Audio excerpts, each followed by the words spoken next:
The morning after he told me, he stood in the kitchen doorway holding his coffee mug with both hands like he needed something to grip, staring at the chair where I used to sit. He said my name twice. Then a third time, quieter, like he wasn't sure I'd ever existed at all. I wasn't there to answer him. I should probably start from the beginning, because people always want to know how you get to a moment like that, how a marriage becomes something you can fold up and walk away from between midnight and 6 in the morning. The truth is, it doesn't happen all at once. It happens the way a house settles, slowly in the walls, in places you can't see, until one day you notice the floor isn't level anymore and you realize it hasn't been for years. My husband and I met when I was 26. I was finishing my MBA at the University of Michigan and he was already working in commercial real estate in Detroit. The kind of work that sounds impressive at dinner parties and mostly means a lot of phone calls and a lot of waiting. He was charming in a way that I now understand was mostly performance. The kind of charming that works on you gradually, like a slow drip, until you've agreed to things you never meant to agree to. We got married when I was 28. The wedding was small. I remember my mother squeezing my hand before I walked out and saying, "You look sure," not, "You look beautiful." Sure. I think she saw something I didn't want to see yet. We bought our house 2 years into the marriage. My name was on the mortgage. That matters, and I'll come back to it. For the first few years, things were fine in the way that things can be fine without ever being good. We had routines. We had a shared calendar on our phones.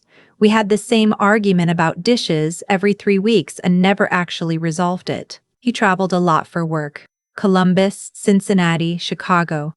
And when he was home, he was distracted in a way that I had learned not to push on, because pushing meant a coldness from him that could last for days, and I had gotten very good at calculating what was worth the cost.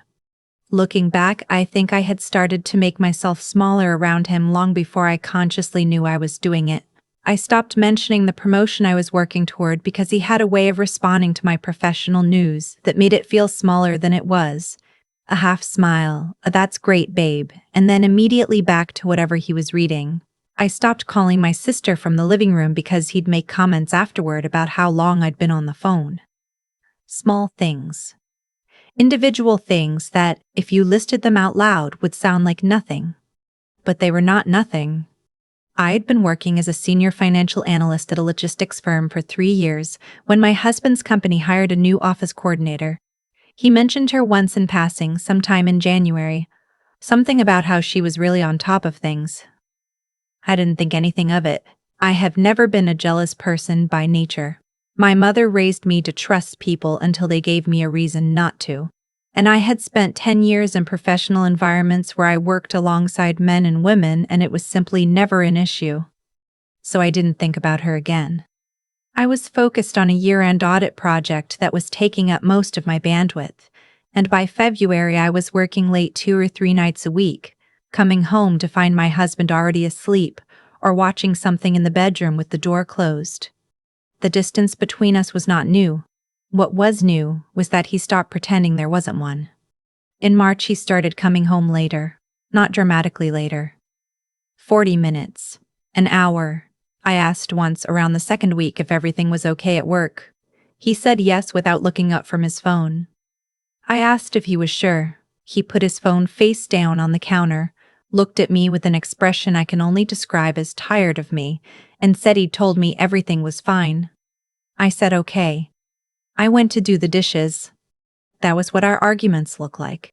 Not arguments at all.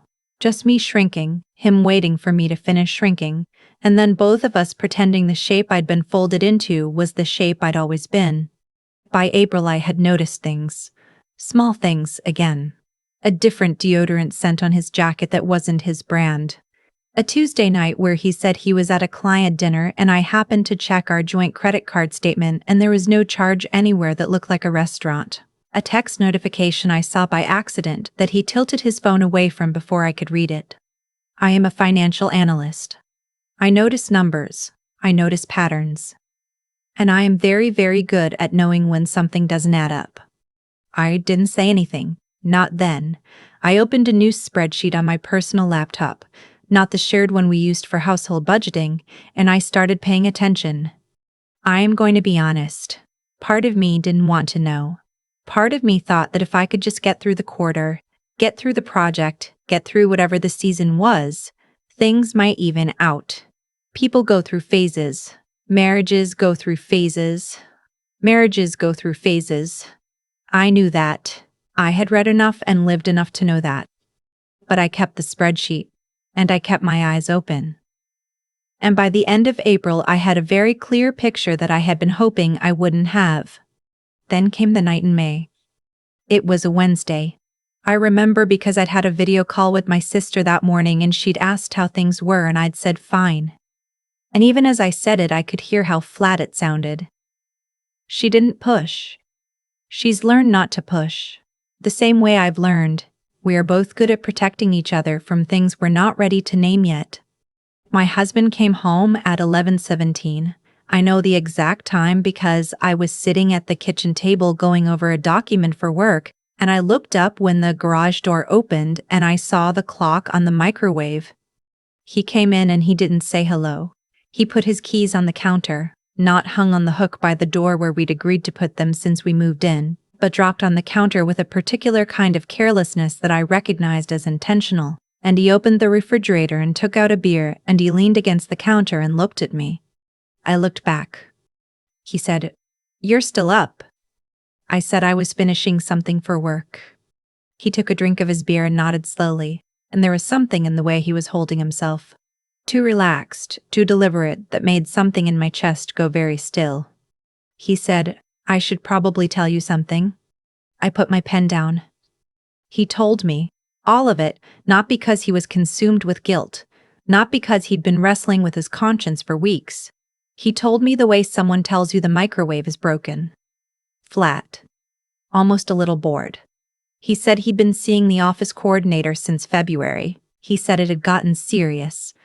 And then, and this is the part that I keep returning to, the part I will probably keep returning to for a long time, he said he wasn't planning to stop. He said he cared about her and that it was something he needed to see through, and that he hoped I could be mature about it, and that we could figure out the logistics in a way that worked for everyone.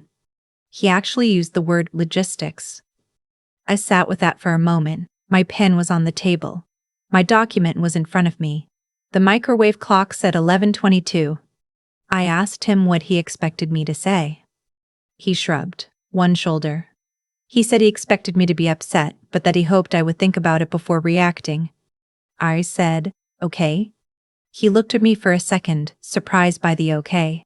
Then he nodded and took his beer and went down the hall, and I heard the bedroom door close. I sat at the kitchen table for about 4 minutes. Then I got up, put my document in my work bag, and went to my home office, which was the smaller bedroom we'd converted when we first moved in. I sat down at my desk. I turned on my lamp. I opened my laptop. And I got to work.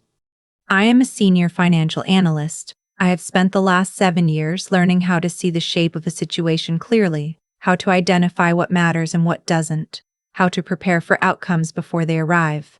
My husband thought he was telling me something that would require me to sit with shock and grief and confusion for long enough that he could control the terms of what came next.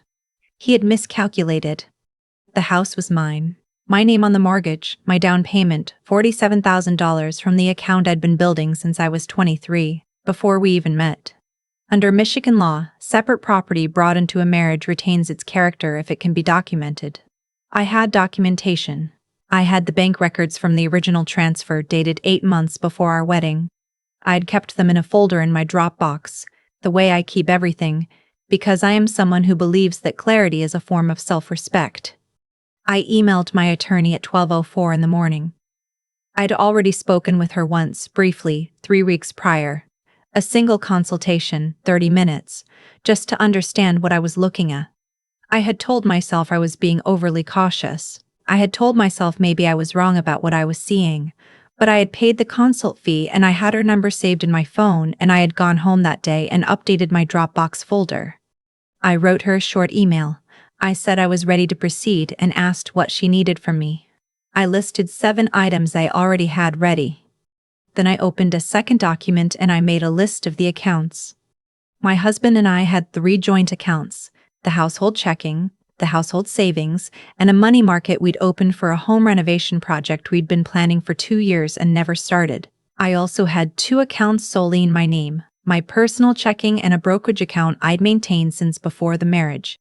He had accounts in his name that I knew about from the tax returns we filed jointly. I did not touch the joint accounts. I want to be clear about that. I looked at them, I documented the current balances, and I left them exactly as they were. What I did was transfer a portion of my own money from my personal accounts into a new account I'd opened 6 days earlier at a credit union across town. Not our bank, a credit union I'd chosen specifically because it had no relationship to any account my husband had ever touched. I moved what was mine, nothing else. Then I pulled up the folder I had labeled, with almost absurd practicality, if necessary. It had been sitting in my Dropbox for 3 weeks. Inside it, photographs of the relevant documents, a notes file with dates and observations, contact information for my attorney, a checklist of steps in roughly chronological order, and a subfolder labeled Property that contained every piece of paperwork related to the house. I worked through the checklist. By 2:30 in the morning, I had sent 3 emails, made 2 notes and a document I planned to give my attorney, and photographed 4 items from the filing cabinet in the hallway with my phone. The house was completely silent.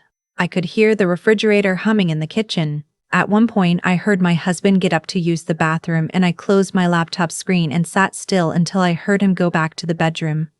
By 4, I was done with the documents. I went to our bedroom closet, which had 2 sides, his and mine, and I took only what was unambiguously mine. My clothes, my shoes, the small cedar box on my shelf that had belonged to my grandmother, my toiletries from the bathroom, leaving everything that was his or shared, my copy of the marriage certificate which I had always kept in my nightstand drawer, my grandmother's ring which I had never worn but had always kept close. I had 2 suitcases and 3 tote bags. I carried them to my car in 2 trips, slowly in the dark, using only the light from my phone. My husband was a heavy sleeper. He always had been. By 5:15, I was done. I sat in my car in the driveway for a few minutes. The neighborhood was dark and very quiet. A neighbor's sprinkler system kicked on somewhere down the street. I looked at the house. Our house, my house, the house I'd put $47,000 into, the house with the kitchen I had repainted twice because we couldn't agree on the color, and eventually I just picked one. The house with the backyard I had planted tomatoes in every summer and harvested mostly alone because my husband found gardening boring. I felt something. I want to name it accurately because I think naming things accurately is the closest I know how to get to honesty. It wasn't grief, it wasn't anger. It wasn't something closer to a very, very deep exhale, like I'd been holding my breath for 2 years and only now, sitting in the dark in my own car, in my own driveway, did my body realize it was allowed to let go. I backed out of the driveway and drove to my sister's house. She lives 20 minutes away in a 2-bedroom condo she has owned outright since her divorce 4 years ago. She is one of the most self-sufficient people I know. I had called her from my home office at 1 in the morning. Briefly, quietly, and she had said, "I'll leave the key under the mat," and that was that. I let myself in with the spare key, put my bags in her second bedroom, and slept until 9. My husband called me at 8:47, I know because my phone lit up on the nightstand. I watched it go to voicemail. Then he called again at 9:03. Then he texted, "Where are you?" Then he texted, "Where are you?" Then, "This is not mature." Then, "We need to talk about this. You can't just disappear." I read them all. I did not respond. My attorney called me at 9:30 because she had received my email and had already reviewed the property documentation I'd sent. She said the paper trail was clear. She said we should meet that week. I told her I was available Thursday. What I want to tell you, and I've thought about how to say this because I want to say it right, is that the hardest part was not the night I left. The night I left, I was functioning. I was task-oriented. I had a list, and I was moving through it, and I did not allow myself to feel too much of anything because feeling too much would have slowed me down and I needed to move. The hardest part came later. It came in ordinary moments. It came when I was making coffee at my sister's house and I automatically reached for the cabinet where she keeps the mugs and my hand went to the wrong one because in my body I still knew exactly where my own mugs were in my own kitchen. It came when I was on the phone with a customer service representative sorting out a billing address change, and she asked for my home address and I opened my mouth and started to give the old one and had to stop mid-sentence and correct myself. The hardest part is that a life lived in one place leaves marks on your body, and your body doesn't update its records as quickly as a spreadsheet does. But I updated them, slowly, one address at a time. The hearing was 4 months later. Michigan is a no-fault divorce state, which means the reasons don't matter legally. What matters is the division of assets, and the documentation I had was thorough. My attorney described it to the opposing counsel as unusually well-organized. The house was determined to be my separate property. My husband received his share of the joint accounts. His pension, his vehicle, his accounts in his own name. He kept those. I kept the house. I kept my brokerage account. I kept my grandmother's ring in the cedar box. He didn't contest the house. I think his attorney had looked at the paper trail and told him not to bother. After the hearing, in the parking lot, my husband stopped me. He said he hadn't expected it to go this way. He said he thought I would come back. He said I'd always come back before, not from anything like this, but from smaller things, from the arguments, from the silences, and he'd thought this would be the same. I said it wasn't. He said, "You planned this." I said I had been paying attention, that there's a difference. He stood there for a moment and I could see him trying to figure out where the thing had slipped, where his certainty about how I would behave had stopped being accurate. I recognized the expression on his face. I'd seen it on clients who come in, certain their numbers are right and have to sit with the moment when you show them they're not. I told him I hoped he would be okay. I meant it. I don't wish him poorly. But I also understood, standing in that parking lot, that his okayness was no longer something I was responsible for. I drove home.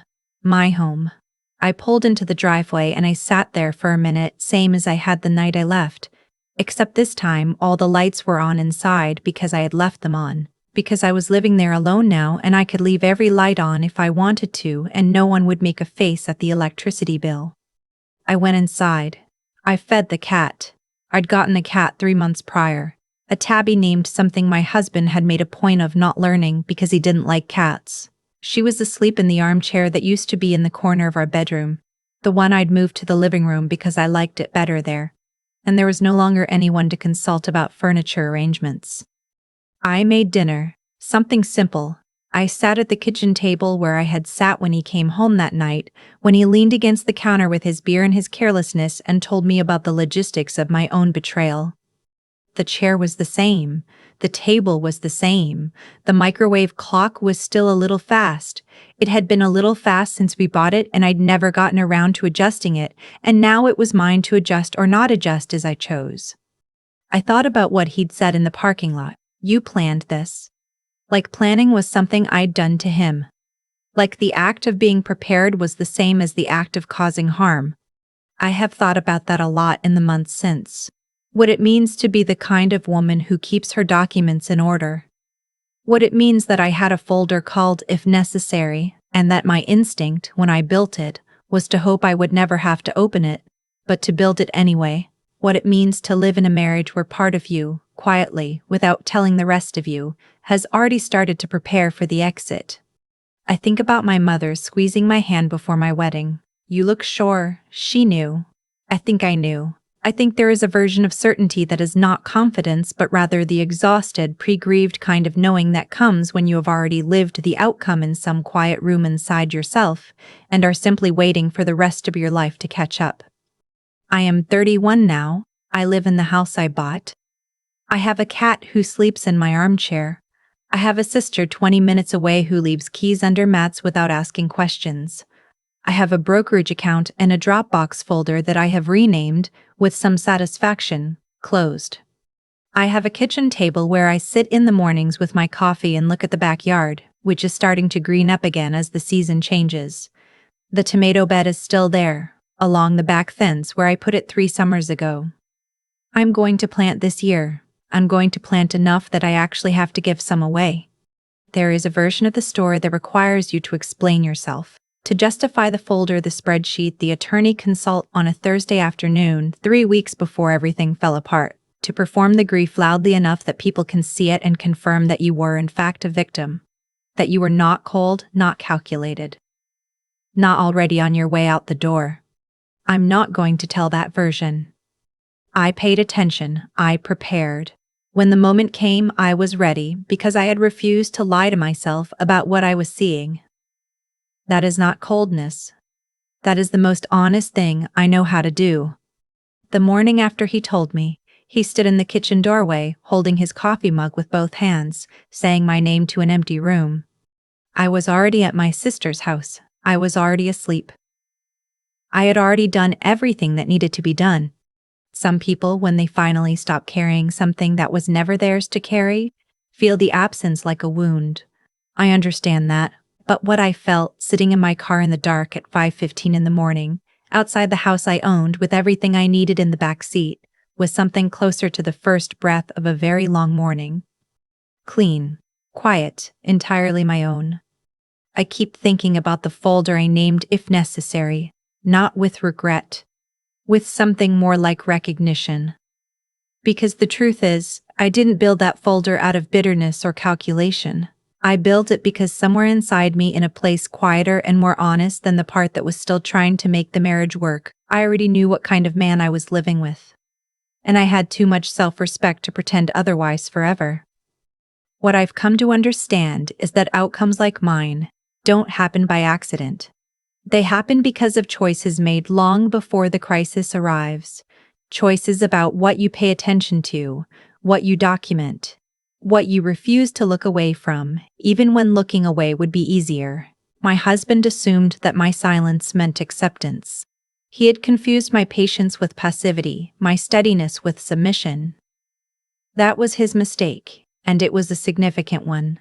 Because the same quality that made me seem easy to overlook, my habit of watching, recording, staying calm, was exactly what made me impossible to outmaneuver when it mattered. There's a kind of integrity in that I want to name plainly. Not the showy kind, not the kind that announces itself in arguments or ultimatums. The quiet kind. The kind that shows up at midnight when nobody's watching, opens a laptop and does what needs to be done without drama and without apology. I did not lie to him. I did not steal from him. I took what was mine and I left what was his, and I let the legal process do the rest. That, to me, is what it means to act from a moral center even when someone has given you every reason to act from anger instead. And then there's what I'd call the clarity of preparation, not cunning, but the particular kind of intelligence that comes from refusing to be naive about your own life. I had the bank records. I had the timestamps. I had the attorney consultation I told myself was probably unnecessary. None of that happened because I'm naturally suspicious. It happened because I chose, deliberately, to be someone who understands her own situation clearly. That kind of clarity is available to anyone. It requires only that you be honest with yourself first, before you're honest with anyone else. The hardest part, and I mean this, was not the night I packed. It was the months before, when I still wasn't sure. When I was still hoping I was wrong, when I kept the folder closed and told myself maybe things would shift. That is where the real courage lives. Not in the dramatic exit, but in the long, unglamorous work of staying clear-eyed when every part of you wants to just believe things are fine. Sitting with uncertainty and not letting it make you reckless. That takes something. That takes the kind of strength that doesn't look like strength from the outside. I think about the tomato bed along the back fence I planted again this spring. I'll have more than I can eat, which means I'll give some away, which means this house, my house, will become a place that produces something. That matters to me more than I expected it to. You can spend years in a life that takes from you without your fully realizing it. And then one morning, you wake up in a room that is entirely yours, and you realize you have more to give than you thought. That's not a small thing. That is, I think, the whole thing.